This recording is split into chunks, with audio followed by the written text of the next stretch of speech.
안녕하세요. 비전스피어입니다. 한국에서는 현재 인구 감소만큼이나 시급한 문제가 있습니다. 바로 두뇌 유출입니다. 지역에서 수도권으로, 수도권에서 해외로 대한민국의 교수들이 이직하고 있습니다. 이들은 4배 더 큰 연봉과 풍족한 연구환경, 거주비 지원 등 열악한 한국의 현실에 비해 훨씬 더 좋은 혜택을 제공받으며 해외를 선택하고 있습니다. 현재는 이공계 교수뿐만 아니라 사회인문계의 교수들까지 줄줄이 한국을 떠나고 있는 상황입니다. 2021년부터 25년까지 총 4년간 서울대 교수들 중 56명이 이직했는데 이공계열 24명, 인문사회계열이 28명입니다. 그 외에도 지난 4년간 거점 국립대 9곳에서 323명의 교수가 학교를 떠났다고 합니다.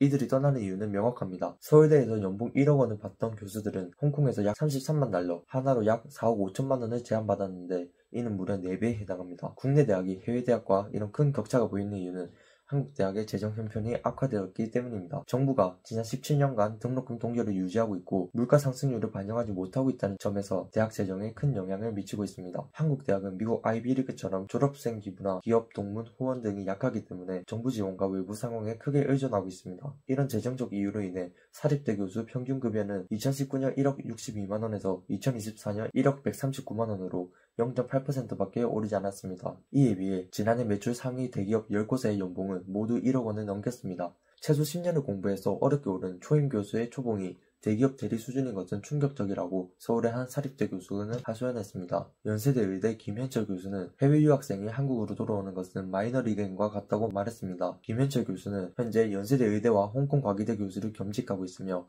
홍콩 대학들의 주요 타깃은 성과는 뛰어나지만 그만큼 대우를 받지 못하는 한국 교수들이라고 밝혔습니다. 미국 상위권 대학 경제학과 신임 조교수의 연봉은 2억 원이 훌쩍 넘지만 한국 대학 교수의 초봉은 7천만 원 수준입니다. 이와 달리 홍콩이나 싱가포르 등은 비슷한 연봉에 월 수백만 원의 거주비까지 지원한다고 합니다. 김현철 교수는 호봉제의 틀을 깨고 성과가 특출한 교수에게는 전폭적인 지원과 보상이 이루어져야 한다며 현실의 성과 보상 시스템을 꼬집었습니다. 홍콩 과기대 또한 능력에 따라 연봉이 천차만별이며 1, 2년 만에 5억 원을 넘게 받는 교수도 드물지 않다고 합니다. 해외로 빠져나간 인재를 다시 들어오게 하려면 국내 학회 수준을 메이저리그로 끌어올려야 합니다. 한국에서 석박사 과정을 마치고 외국 대학에서 교수를 할 수 있을 정도의 수준이 되어야 하는데 이 정도 수준에 도달한 곳은 아직 카이스트 뿐이라고 합니다. 한국은 이렇게 인재가 유출되는 반면 중국은 인재를 세계 곳곳에서 데려와 강력한 입지를 만들고 있습니다. 자연과학 분야 연구성과 평가 지표인 네이처인덱스 2025에서 중국은 2년 연속 1위를 차지했으며 상위 10개의 연구기관 중 8곳이 중국 대학과 연구기관입니다. 반면 한국의 서울대는 52위, 카이스트는 82위로 겨우 100위권 안에 진입했습니다. 이런 한국의 두뇌 유출과 중국 연구기관의 발전은 대한민국의 안보와 국가 경쟁력에 큰 악영향을 줍니다. 핵심 기술이 국가 산업의 중심이 되는 지금, 대한민국은 인재 유출을 막고 자국 연구기관의 효율성을 극대화하기 위해 더 적극적인 노력을 해야 합니다. 감사합니다.